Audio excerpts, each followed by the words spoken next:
Sa totoo lang, walang ibang Kristo na pinadala ang Diyos Ama. Ang sinabi ng Ama, isa lang ang Kristo, isa lang ang tagapamagitan. Sinabi ng Panginoong Hesus, ako ang daan, ang katotohanan at buhay. Pag sinabing ako, isa lang siya. Hindi siya plural, kundi singular. Okay? Huwag kayong maniwala dito na pag nahigitan mo yung mga nagawa ni Kristo ay magiging Kristo ka na rin. Si Pedro, nang patayin siya, katulad ng sa paraan ng pagpatay kay Kristo, katulad ng paraan ng pagpatay kay Kristo, hiniling ni Pedro na wag siyang patayin ng tulad ng pagpatay kay Kristo, kasi si Kristo ay bukod tangi. Kaya si Pedro ay pinatay ng nakabaligtad sa krus. Ang mga apostol sa John 14:12, yung sinasabi niya na sinabi daw ni Kristo na kaya daw higitan ng tao yung mga ginagawa niya o yung mga ginawa niya. Yun ay sa mga taong mayroong pananampalataya kay Kristo. Okay? Ang mga ginawa ni Kristo, nakapaloob yun sa iisang kalooban, ang kalooban ng Ama. At walang pwedeng makahigit sa kalooban ng Ama. Dahil pagka yun ay hinigitan mo, isa ka na ring Satanas. Huwag kayong maniwala sa sinasabi nito na kayang higitan ng tao si Kristo, na yung mga nakahigit sa ginawa ni Kristo ay magiging Kristo na rin. Kung ibig sabihin, ang binabagsak niya si Kristo Pag ikaw ay nahigitan mo si Kristo, ibig sabihin, parang pinapalitan mo na si Kristo. Ikaw na yung Kristo. 'Di ba? Isa ka na rin Kristo So, Kristo versus Kristo na. Yun ang sinasabi niya na makakapagpababa sa kategorya o level ng pagkakristo. Binababa niya yung level ng pagkakristo ni Kristo Jesus. Kasi lahat na ng tao naging Kristo na. Iisa lang ang tagapamagitan na pinadala ng Panginoong ng Diyos Ama. Pag sinabi mong Kristo, tagapamagitan yan sa Diyos Ama at sa mga tao. Ang Kristo na ipinadala ng Ama ay iisa lang, ang Panginoong Hesukristo lang. Pag mali yung sinasabi nito na pag nahigitan mo daw si Kristo, ay isa ka na rin Kristo. So, ibig sabihin, marami ba ang pinadalang Kristo ng Diyos Ama? Iisa lang. Kung marami ang magiging Kristo, yung tagapamagitan sa tao at sa Diyos, saan na ang pinto? Sa bahay ba maraming pinto? Ang bahay ba kailangan lagyan ng maraming pinto? Pagkatadtad ng pinto ang bahay, ano na yun? Hindi na bahay yun. Lagus-lagusan na. Kahit sino pwede pumasok. Kahit magnanakaw. Sa dami ng pinto. Si Kristo ang pinto ng langit. Ng ikatlong langit. Siya yung daan patungo sa ikatlong langit. Siya yung pinto patungo doon sa ikatlong langit. Siya rin yung hagdanan patungo doon sa ikatlong langit. Nang makita ni Jacob, may bumababa at may umaakyat na mga anghel. Yun ay sa pamamagitan lang ng isang hagdan patungo sa langit. Wala nang ibang hagdan. Siya lang ang Panginoong Hesukristo lang. Kung lahat magiging hagdan patungo sa langit, marami ng daan papunta sa langit, marami nang papasok na magnanakaw. Katunayan sinabi ni Jesus nang mula nang mangaral si Juan Bautista, hanggang nung panahon niya ang langit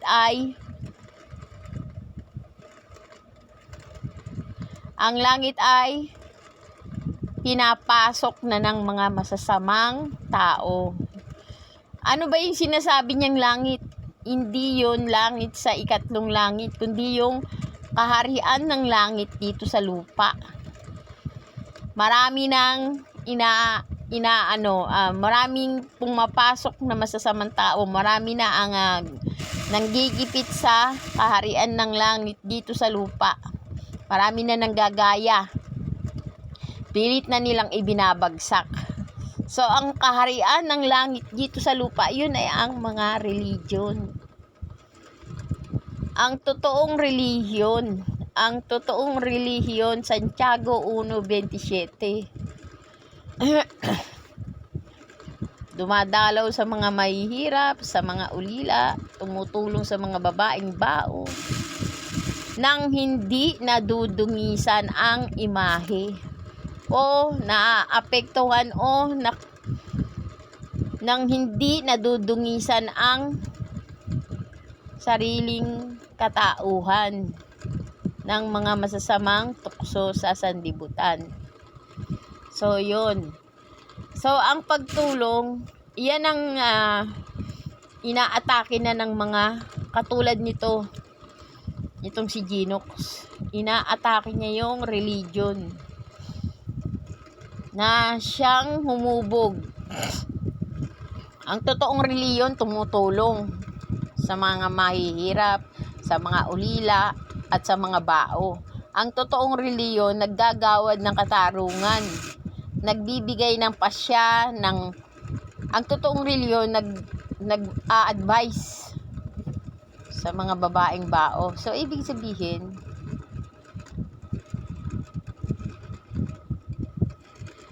ang reliyon ngayon, sinabi ng Panginoong Hesus nung mula nang mangaral si Juan Bautista, ang reliyon o ang kaharian ng langit dito sa lupa ay patuloy na inaatake ng mga taong masasama.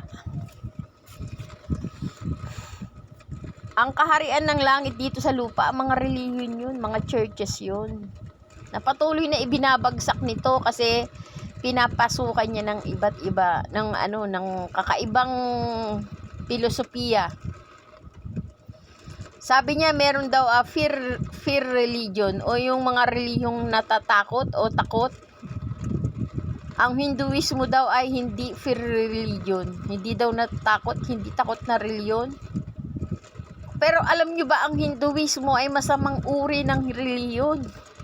Kasi ang Hinduismo o filosofiya, kasi sabi niya filosofiya daw. Hindi niyo ba alam ang Hinduismo, pinopromote niya yung ito ay maling reliyon, maling filosofiya kasi pinopromote niya yung pagsamba sa mga daga, reincarnation o muling pagkabuhay muli sa laman. Ang reincarnation ay muling pagkabuhay muli sa laman. Ibig sabihin, yung mga buhay o yung mga kamag-anak nila ay pwedeng mabuhay muli sa katauhan ng isang daga. Mali ang tinuturo ng Hinduismo na ipinopromote nito na hindi daw takot na reliyon ang Hinduismo, hindi daw fear religion, hindi daw takot na reliyon. So ibig sabihin lahat ng ipinopromote nito kalaban ng Biblia. Ang Hinduismo ay kalaban ng Biblia. Ang Gnosticism ay kalaban ng Biblia. Sinasabi niya na ang Gnosticism daw ay sinaunang pilosopiyang Kristiyano. Mali. Kasi ang Biblia ay nakabatay yan sa kalooban ng Diyos. Ang sumulat ng Biblia ay kinasiyahan ng Diyos Ama. So, ibig sabihin, ginamit ng Diyos Ama ang isang tao katulad ni Moises para isulat ang Henesis, Talmud o Lumang Biblia. Lumang tipan. So, hindi yon. Kasi sinasabi nito na ang Hinduismo daw ay hindi pure religion. Diba? May Hinduismo siya na binanggit. So, hindi totoo yan. Ang religion ng Hinduismo ay kalaban ng Biblia. So, ibig sabihin, lahat ng mga itinuturo ng religion na Hinduismo ay lahat ay salungat. Salungat sa Biblia. Yung reincarnation na tinuturo niya, hindi totoo yan. Huwag kayong maniwala.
Ang tanong, yung bang pagkakairal ng Panginoong Hesukristo dito ay sarili niyang kalooban? Energy. Energy nga. Tayo ay enerhiya. Ang espiritu natin ay energy. Ang tanong, ang pagkakairal ba ng ating Panginoong Hesukristo ay sarili niya bang kalooban? Kusabang pumunta ang Panginoong Hesukristo sa daigdig, sa mundo? O meron talagang isang bagay na dapat ganapin ang Panginoong Hesukristo? Eto, si Genox, hindi niya ipinopromote yung kalooban ng Diyos Ama. Pinopromote niya si Yahshua bilang isang pinaka-importanting energy daw.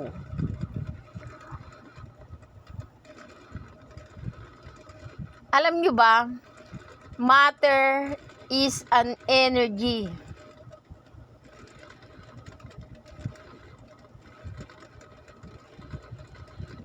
Meron tayong physical energy at meron tayong spiritual energy. So ito, ang ipinopromote nito ay mga deep consciousness daw na ipinagbabawal nga ng ating Biblia.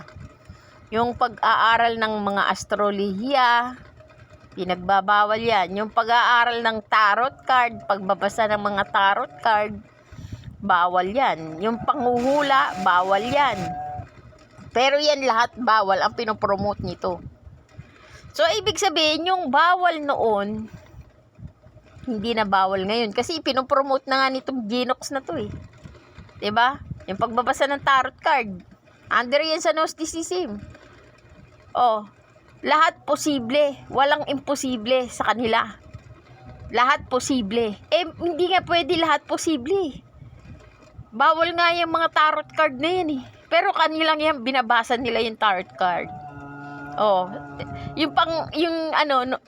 necromancer. Oh, pinopromote nila yung necromancy. Bawal nga yan ng Diyos eh. Bawal ng Biblia ang necromancy. Pero anong ginagawa nitong si Genox? Pinopromote niya ang necromancy. O pakikipag-usap sa isang patay.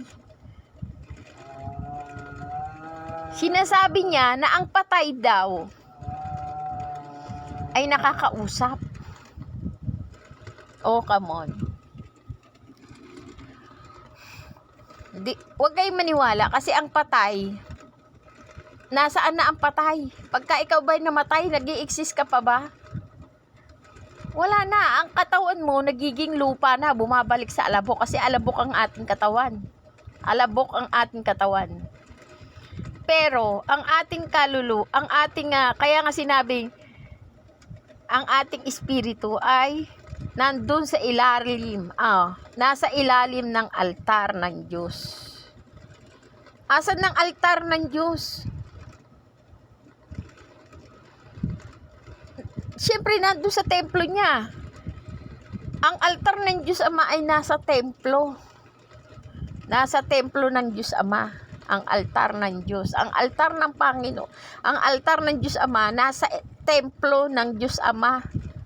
Wala yun sa ibang, wala yun nasa, hindi yan makikita sa simbahan, hindi yan makikita sa sinagoga, na katulad ng pinagsasabi nito.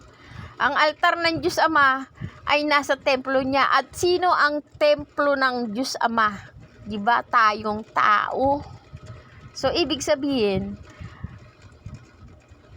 ang espiritu ng mga namatay ay umaakit doon sa ilalim ng altar ng Diyos Ama. Nasa ilalim ng altar ng Diyos Ama. At ang altar ng Diyos Ama nasaan? Nasa templo niya. At sino ang templo ng Ama? Tayo. Tayong mga tao. Ang katawan natin ang templo ng Diyos Ama. Kung ang katawan natin ang templo ng Diyos Ama, nasaan ang altar ng Ama? Nasa templo niya.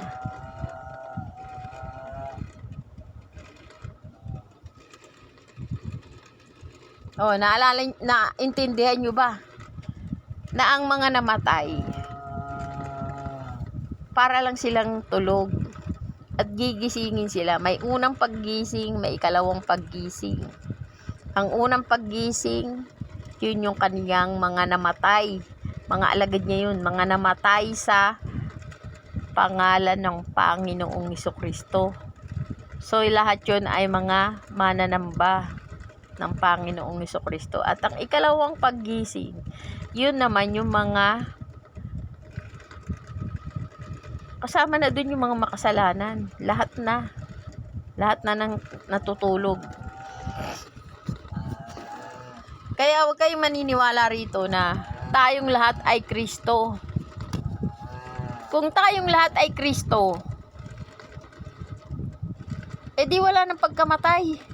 Hindi na tayo mamamatay kasi ang Panginoong Jesucristo namatay ngunit nabuhay muli. Diba? Ang katawang physical niya naging banal. Naging banal. So kung tayo, mga tao, nahigitan natin yung mga ginagawa ng Panginoong Jesucristo, tayo ay may pagkamatay pa ba tayo? Wala na kamatayan sa atin kasi ang Panginoong Jesucristo hindi na nag-undergo sa kamatayan, hindi na mamatay, or hindi siya ang katawan niya ay banal na. So hindi na nagka-undergo sa kamatayan, 'di ba? Hindi na tinatablan. Kung tayo ganun, lahat ng tao ganun, lahat tayo hindi na tatablan. Hindi na tayo tatablan ng kamatayan. Wala nang kapangyarihan ng kamatayan sa atin.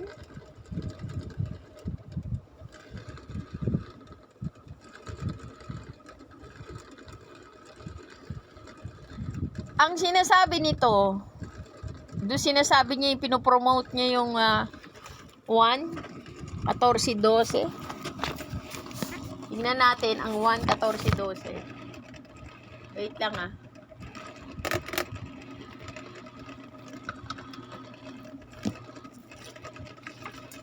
Pinopromote siya na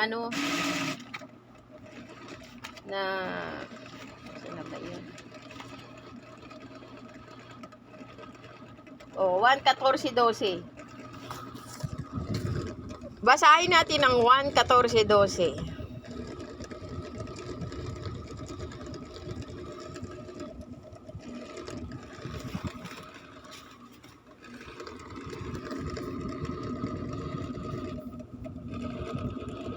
Juan 14:12.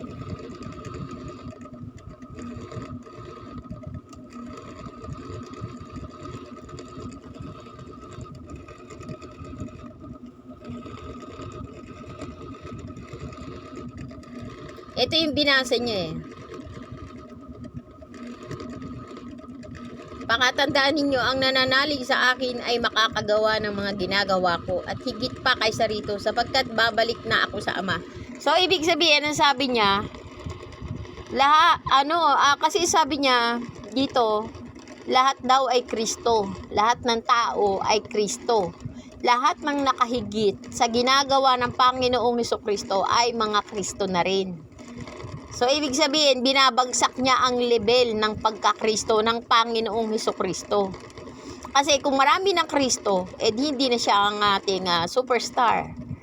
Kung lahat maraming superstar, ano na yung superstar na nauna? Wala nang kwenta.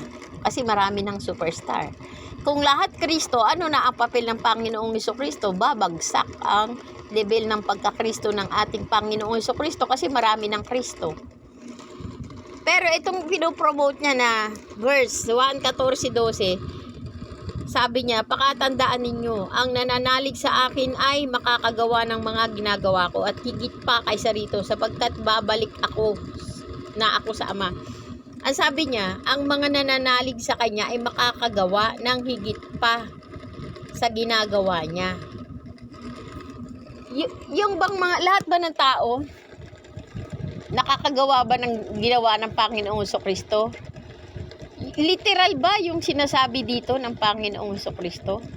At saka lahat ba kayang gawin? Ang sabi, lahat ng nananalig sa akin. So, merong requirements. Kung hindi ka nananalig, hindi mo kaya.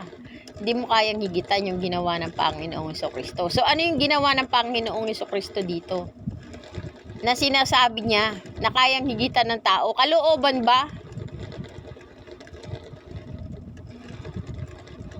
Kalooban ng Ama.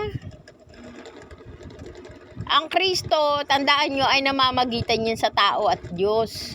So kung lahat ng tao mamamagitan sa tao at Diyos, ano pa? Sino pa ang pamamagitan natin? Wala na, lahat na nga ng tao Kristo. Sino pa ang pamamagitanin natin? Sino pa ang dadalhin natin doon sa hukom ng Ama? Di ba? Kasi ang Kristo kasi ibig sabihin niyan tagapamagitan. Parang abogado 'yan eh. Siya yung magpe-present doon sa kriminal, sa makasalanang tao. Ipe-present niya sa Diyos Ama. Isasabihin niya yung case ng makasalanang tao. Ito si Remedios, butata ito nung araw. Sasabihin sa akin ni Kristo Jesus, etong si Remedios, tao to, butata ito nung araw. Pero dahil siya ay makasalanang butata, narito ako, mamamagitan ako sa kanya para sa mamamagitan ako sa pagitan niyo Ama, Diyos Ama, at sa pagitan niya bilang tao. So nasa gitna ako. Ako ang mamamagitan sa kanya, sa inyo. Para kayo ay ipe-present ko si Remedios Butata sa inyong harapan, Diyos Ama, na siya ay patawarin na natin. Kasi si Remedios Butata, kasi Butata nga ang kasalanan ko, ay alam naman natin na Butata ang kanyang pagkatao, pero siya naman ay nagsisisi at bumalikwas na sa pagiging Butata. Umalis na siya sa pagiging butata. At siya ngayon ay nagsisisi na, Ama. Ganun ang ibig sabihin ng Kristo. Ngayon, dahil lahat na ay Kristo, di yung BFF ko. Ang BFF ko na si Ronaldo. Ito, palagay na natin, itong BFF ko na si Elisario ay mamamagitan na ngayon sa akin kasi nauna siyang namatay. Pag nauna siyang namatay, di siya na ngayon yung mamamagitan sa akin kasi Kristo na rin siya. Dahigitan niya si Hesukristo. Siya na ngayon mamamagitan sa akin. Papayag ba ang Ama na isang Ronaldong butata din nung araw? Namatay lang nang nauna. Tapos ngayon mamamagitan sa akin? Come on. Ang sinasabi dito na nahigitan ng tao na mga gawa ng Panginoong Hesukristo ay dahil sa kanilang pananampalataya sa Panginoong Hesukristo. So kung wala ka pananampalataya, hindi mo mahihigitan ang magawa ni Kristo. Ang kanyang mga apostol nahigitan.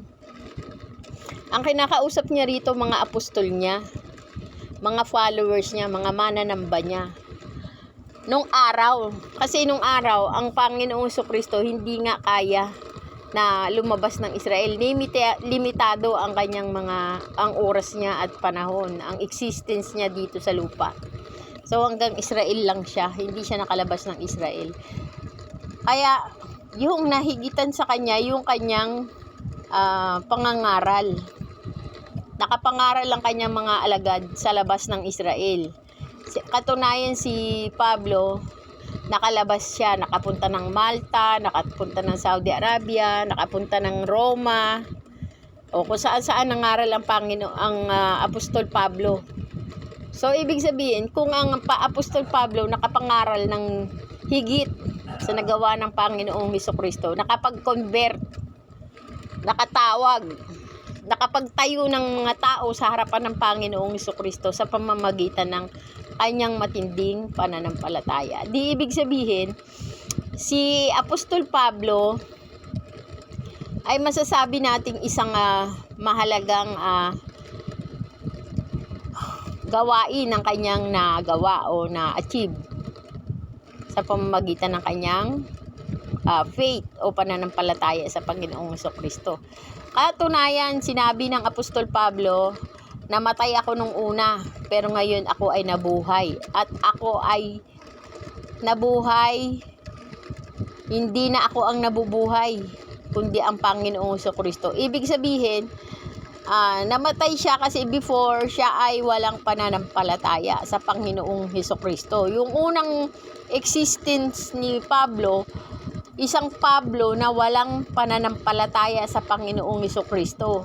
Pero nang namatay siya, ibig sabihin na born again, ipinanganak muli ang kanyang espiritu sa pamamagitan ng aral. Kasi inanuhan siya inaralan siya ni Ananias. Yung, 'di ba? Nabulag siya.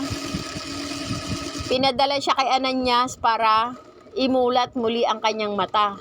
Pero pag mulat ng kanyang matang literal, yun din yung time na pagkamulat ng kanyang mata sa puso. May mata ang ating puso. Yun ang mata ng ating espiritual na pagkatao. So, ibig sabihin, nang mabulag siya, yun ay pagkabulag sa literal o physical na mata. Yung mata natin na literal. Pero nang idilat muli o ipadilat, hinipo ni Ananias ang kanyang mata. At siya ay nadilat muli.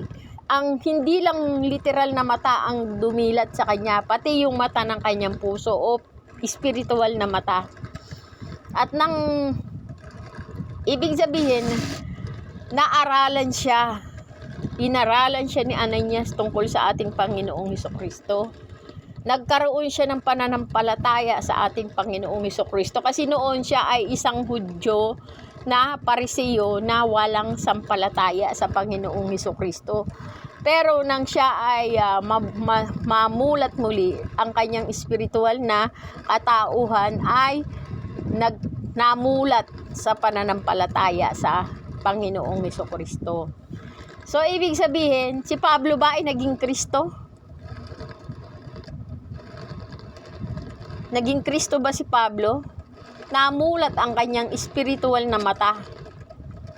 At sinabi niya, hindi na ako ngayon, hindi na ako si Pablo ngayon, kundi ako na ngayon ang Panginoong Hesukristo. Kasi, ang ibig niya sabihin doon, ang kanyang pananampalataya ay nabuhay. Yung pananampalataya niya sa Panginoong Hesukristo.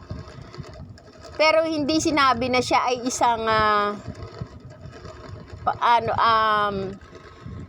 hindi niya sinabi na yung pagko-convert sa kanya ay masasabi niya na ngayon na maaari siya ay nabuhay sa Panginoong Hesukristo. Ang kanyang pagkakadilat sa mata o mata ng puso niya ay nadilat sa pamamagitan ng pananampalataya sa Panginoong Hesukristo. So, ibig sabihin, si Pablo ay naging Kristo o taong Kristo dahil sa kanyang pananampalataya. Pero dito kay Genox, ano ang uri ng pananampalataya ang sumisibol sa mga taong nakakahigit sa ginagawa nila? So ang basehan dito yung ginawa ng Panginoong Hesukristo. Anong uri ng pananampalataya ba? Hindi niya kasi sinasabi na yung mga taong Kristo na sinasabi niya ay anong uri ng pananampalataya. Paano sila naging taong Kristo? Kung mo ba nahigitan nila yung mga ginagawa ng Panginoong Hesukristo? Taong Kristo na ba sila? Kahit halimbawa nahigitan naman din na maraming nakahigit sa ginagawa ng Panginoong Hesukristo pero mga nalaglag mga nalaglag. Sa bandang huli nagsipag, labas. Lumabas sila sa pananampalataya ng Panginoong Hesukristo yan sabi, kung ang mga tao na yan na namulat, iminulat ang kanilang kamalayan ang kanilang spiritual consciousness sa pananampalataya sa Panginoong Hesukristo, pero sa bandang huli mas pinili pa rin nila na lumabas. Lumabas sila sa iglesia di ang tawag na sa kanila mga antikristo. Yan bang mga antikristo na lumabas mula sa iglesia ay ang tawag sa kanila ay antikristo? Yan ba yung sinasabi nitong si Genox? Kasi sabi niya, diyan sa hinahigitan nila ang ginagawa ng Panginoong Hesukristo. Anong ibig niyang sabihin? Magulo ang pagkaka-explain niya. Magulo. Ang Gnosticism, magulong filosofiya yan. Kalaban ng church yan. Magiging taong Kristo ka dahil sa pananampalataya mo kay Kristo. Pero yung sinasabi niya, ito, pakinggan natin. Consciousness o ang pagiging Kristo. Ang totoong storya ng mensahe ni Jesucristo ay hindi mo matututunan sa mainstream narrative ng religion. Malalaman mo lang yan. Hindi mo daw matututunan sa mainstream ng religion. Religion nga ang nagtuturo sa Panginoong Jesucristo. Sino ba? Anong uri ng reliyon? Kung hindi niya ituturo ang tungkol sa Panginoong Jesucristo. Ang reliyon ay nag-exist dahil sa pananampalataya natin. Pero ito, ang sabi niya, hindi daw matututunan ng isang tao ang tungkol sa Panginoong Jesucristo sa mga mainstream religion. Ibig mo sabihin, yung mga religion ngayon na nag-i-exist, hindi ang Panginoong Hesukristo ang tinuturo nila?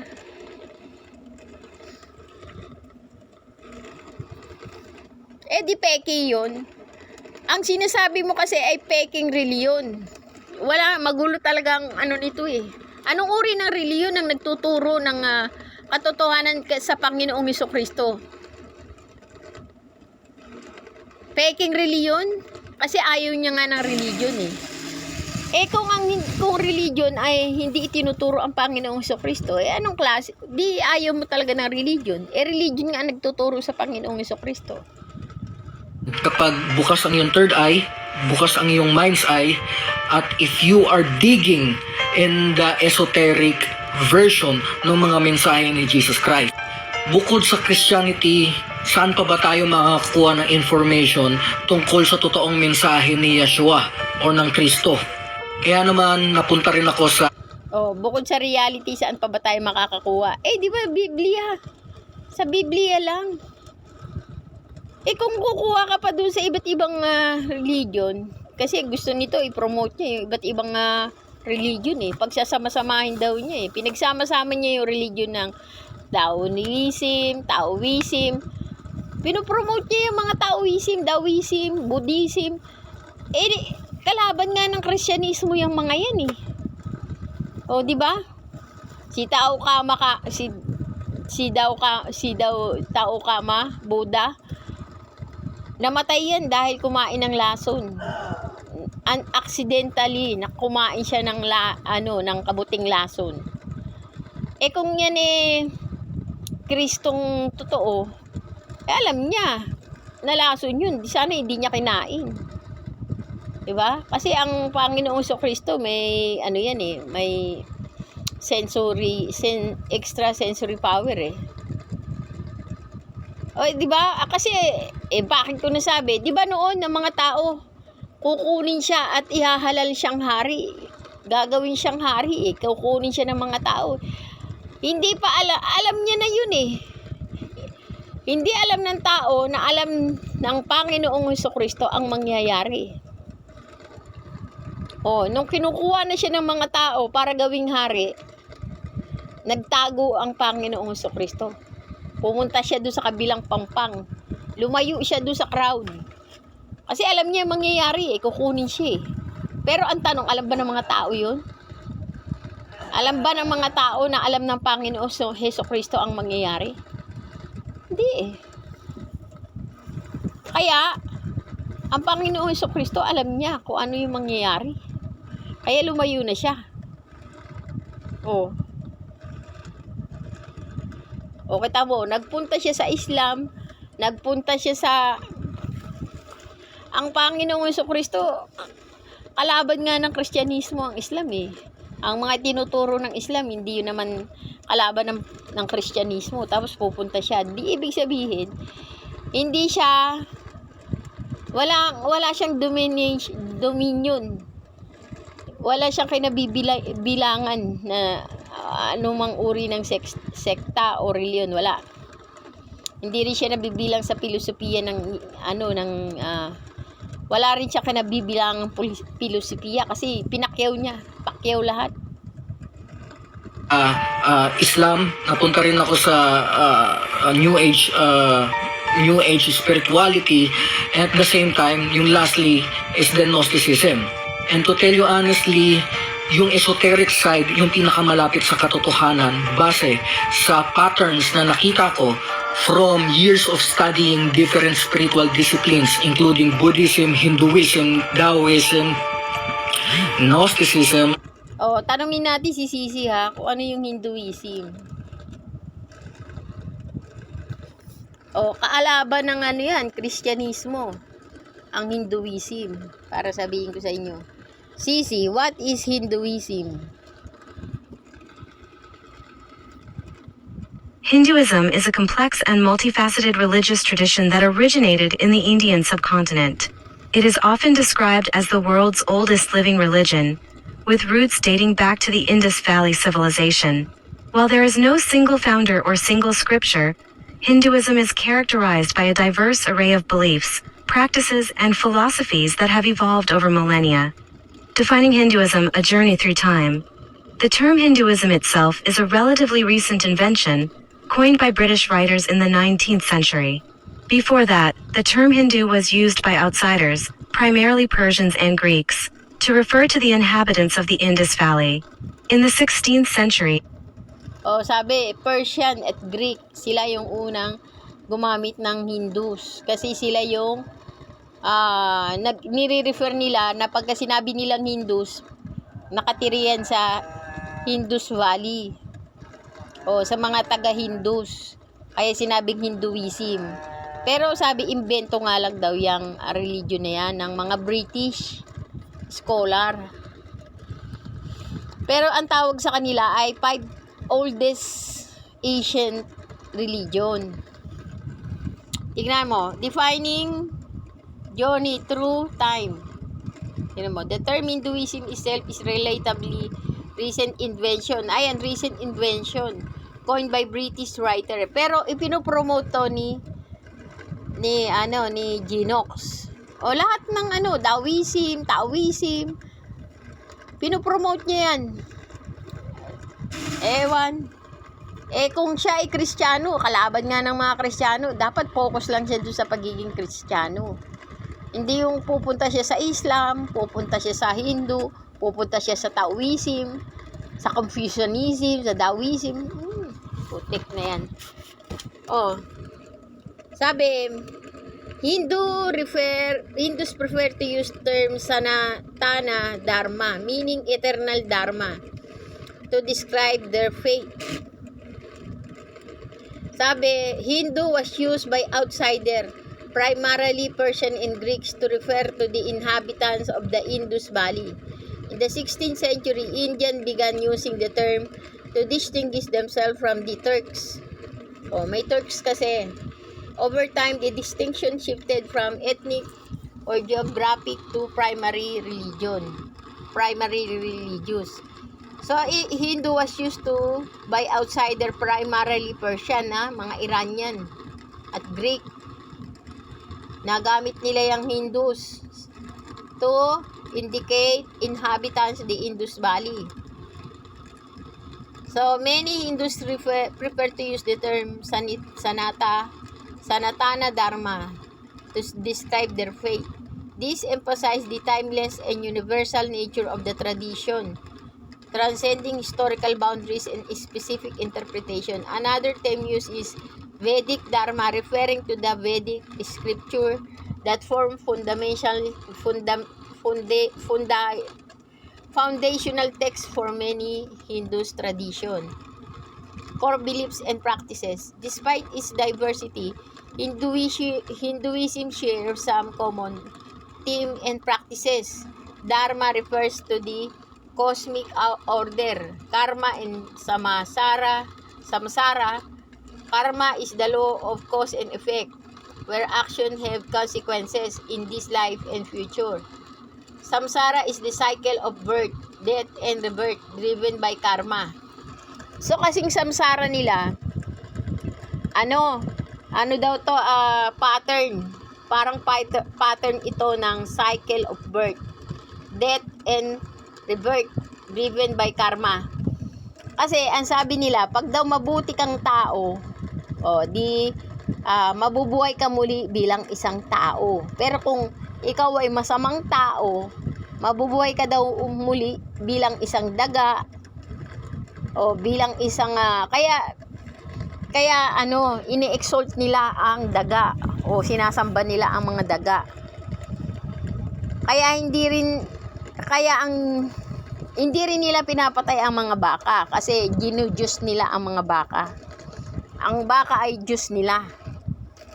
Ito yung pinopromote nitong Genox na to. Ang religion daw ang filosofiyang Hinduism, hindi daw fear religion o hindi takot na religion. Kalokohan. Moksha is the ultimate goal of Hinduism, liberation from the cycle of samsara and the attainment of spiritual enlightenment. Moksha, ibig sabihin, pagka nasa moksha ka na, hindi ka na i-reincarnate bilang daga. Naka-attain ka na ng paulit-ulit kasi na pagsilang. Pag paulit-ulit kang isinisilang, magiging malinis ka na.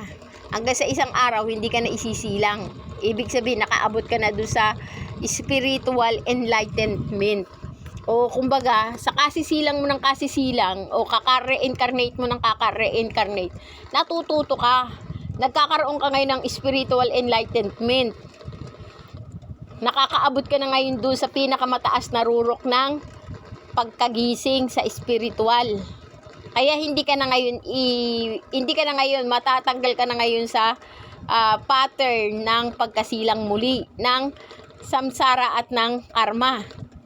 O matatanggal ka na doon kasi marami ka nang natutunan sa kaka-reincarnate mo. Yun ang ibig sabihin nito. Tapos, Hinduism encompasses a vast pantheon of deities. So maraming ibig sabihin. Ang mga Hinduismo, marami silang sinasamba, marami silang ginudiyos. Hindi sila nagpo-promote ng isang Diyos. Monotheismo, kundi polytheismo ang pinopromote ng Hinduismo.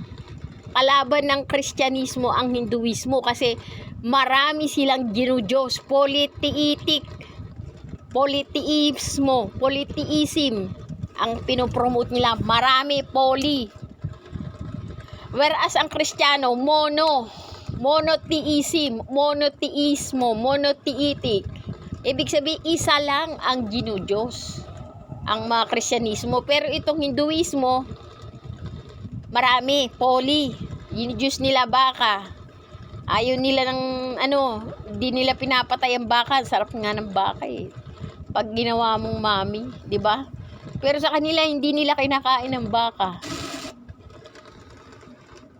Hindu practices include worship, fire ritual, chanting, meditation, pilgrimage, festivals. These practices are often performed at home or in temple, which serve as sacred spaces for devotion and spiritual connection. So, ibig sabihin, kaaway ng Kristyanismo ang Hinduismo. Marami silang ginagawang mga ritual. May ritual nga sila na pinapaliguan nila ng abo na puti ang isang lalaki. O, di ba? Ang tawag doon, yung sinasamba nila yun, nilalagyan nila yun ng abo. Tapos meron din silang ritual na kinakain ng isang bininyagan na magiging guro ni daw nila yun eh. Pinapakain nila ng karni ng tao. O, marami silang sinasamba. May sinasamba pa nga silang bayag. Utin. May ano sila dyan. May ganyan silang parang Japan. Sinasamba rin nila ang utin. Ganyan din. Meron din ganyang pagsamba ang mga Hinduismo. Major tradition, Hinduism is not monolithic. Monolithic pala. Polytheistic kasi. Tama, monolithic religion, but rather a collection of diverse tradition and school of thoughts. Some of the major tradition include Shaivism, Vaishnavism, Shaktism, Smartism, pati Smartism, andyan na. Hinduism in the world. Hinduism is the third largest religion in the world with approximately 1.2 billion followers. It is the dominant religion in India, Nepal, Mauritius, and Bali, Indonesia.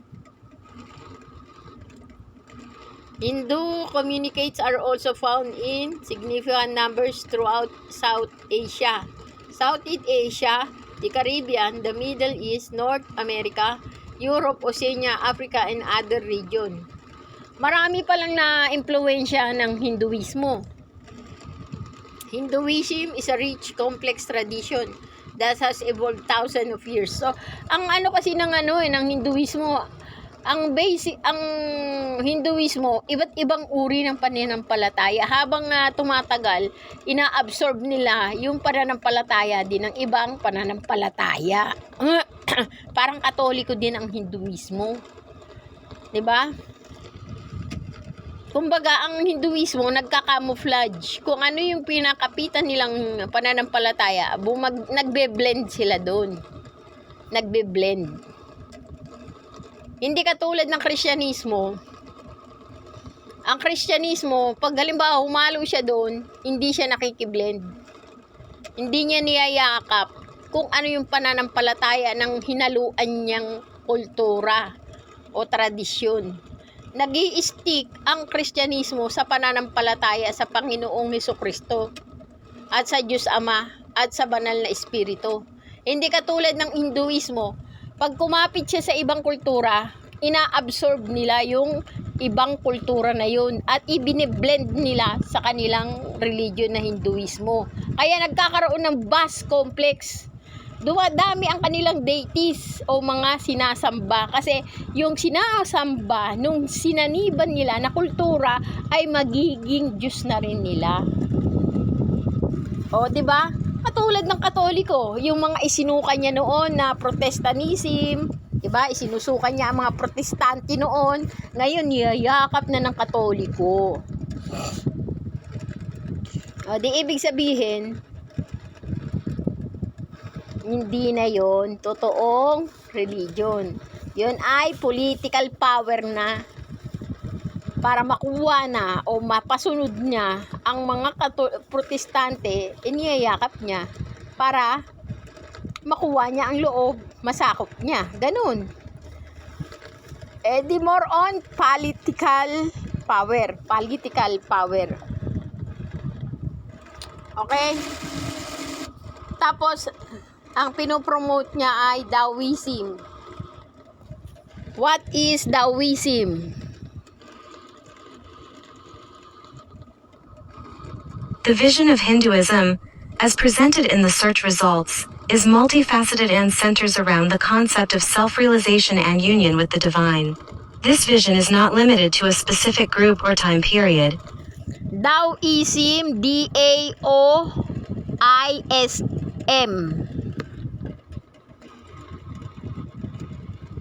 D.A.O.ism is not a recognized term or concept within any established religion. Daoism is what? Daoism.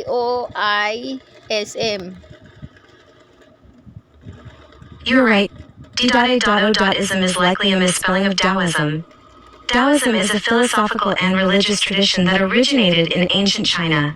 It emphasizes living in harmony with the Tao, which is often described as the way, or the cosmic order. Here's a brief overview of Taoism. The Tao is considered the ultimate principle that governs the universe and all existence. It's a mysterious and elusive force that cannot be fully grasped or defined. Wu Wei, a key concept in Taoism is Wu Wei, which translates to non-action or effortless action. It emphasizes living in harmony with the natural flow of the Tao, rather than trying to force things or control outcomes. So, ibig sabihin, itong Daoism ay isang Chinese religion. Okay? Ang sabi niya rito ay, Daoism is a philosophical and religious tradition that originated in ancient China. It emphasized living in harmony with the Tao, also spelled Tao, which is often described as the way or the cosmic order. So, ibig sabihin, yung pinakamataas na kamalayan nila ay Tao. Spiritually, consciously, Tao ang kanilang sinasamba o yung cosmic order. So, ibig sabihin, hindi nakaayon to sa kalooban ng Ama. Kasi ang sabi ng Ama, ibigin mo ang Diyos Ama mong banal ng buong puso mo't kaluluwa. Asan dito ang pag-ibig? Kung ang pinopromote nito ay cosmic order. The Tao is considered the ultimate principle that govern the universe and all existence. It is mysterious, elusive force that cannot be fully grasped or defined. The Tao is considered the ultimate principle that govern the universe. Di ibig sabihin yung ultimate principle that govern the universe. Pag sinabi mo bang principle, batas yun, di ba? Na yun ay isang batas na gumugobyerno, namamahala sa universe. O, di ba? And all existence, lahat ng umiiral. So, yun ay isang batas. O, di ba? Tao is considered the ultimate principle. Ultimatong batas na namamahala sa universo at sa lahat ng mga umiiral sa universo o mga creation. It is mysterious and elusive force that cannot be fully grasped or defined. So, yun daw ay isang force, enerhiya. Force is the same with the energy. E is equal to mc squared, di ba? Energy is equal to mass constant mc squared. Energy is equal to mass time is constant squared. Tanungin natin kung ano yung constant. What is energy is equal to mc squared? What is constant squared in E is equal to mc squared? The equation E equals mc represents the equivalence of energy and mass, where c is the speed of light in a vacuum. It's the constant that's squared. Therefore, the constant squared in EMC is c squared, where c represents the speed of light. Oh, kasi piniprefer niya na yung tao daw ay energy. Ang Diyos Ama daw ay enerhiya. Tayo daw ay energy. So, energy is equal to mass. Time is constant squared. Constant is the speed of light squared. Ayan. So, ibig sabihin, the constant squared in E equals to mc squared is c, where is c represent the speed of light. Yung speed of light, yung bilis ng takbo ng liwanag, constant yun. Kasi sabi niya energy daw tayo, enerhiya daw tayo. Yun daw, espiritu natin ay energy. At yun daw ating Diyos Ama ay supreme energy or source of light. Supreme Creator. Ngayon, kung energy tayo, itong mga pinopromote niya, bad energy to eh. Ito bang Taoism? Pinopromote ba nito yung pag-ibig sa Diyos Ama? Kasi ang kalooban ng Ama, dalawa lang. Ibigin mo ang Diyos Ama na ang buong puso't kaluluwa mo at buong pag-iisip, buong puso't kaluluwa, buong pag-iisip. Ibigin mo ang tao o kapwa mo tulad ng iyong sarili. Ang ebidensya ng pag-ibig sa Diyos Ama ay ang pag-ibig sa kapwa-tao. Yun ang dalawang kalooban o dalawang iyon ang pinakakalooban, ultimate kalooban ng Ama. Yun yung doon nag-i-evolve ang ultimate na kalooban ng Ama. Sa dalawa na yan. Ang ibig sabihin kasi ang ebidensya ng pag-ibig mo sa Ama ay yung pag-ibig mo sa kapwa. Pag inibig mo yung kapwa-tao mo, ibig sabihin, inibig mo ang Diyos Ama. So, ang pag-ibig sa Diyos Ama, bumabagsak sa pag-ibig sa kapwa. So, ang ultimate na kalooban ng Ama ay yung pag-ibig sa kapwa. Yun ang ultimate na kalooban ng Ama. Ito bang pinopromote niya na Taoism, Islamism, Hinduism, nagpo-promote ba yan ng pag-ibig sa kapwa? Di ba nandiligaw nga yung mga religion na yan, o prinsipyo na yan, o mga theology na yan, o mga kaisipan na yan, di ba? Nililigaw niya ang isip ng tao doon sa kung anong kalooban ng Diyos. Di ba? Ito bang Taoism, they consider the ultimate principle that governs the universe and all existence. Prinsipyo ito na namamahala doon sa universe at sa mga umiiral o mga creation. Yun daw isang elusive force o energy na hindi pwedeng hawakan o i-define. Yun daw. Di ibig sabihin, naguguluhan ginugulo niya ang utak ng tao, Wu Wei. A key concept that Taoism is Wu Wei, which translate the non-action or effortless action.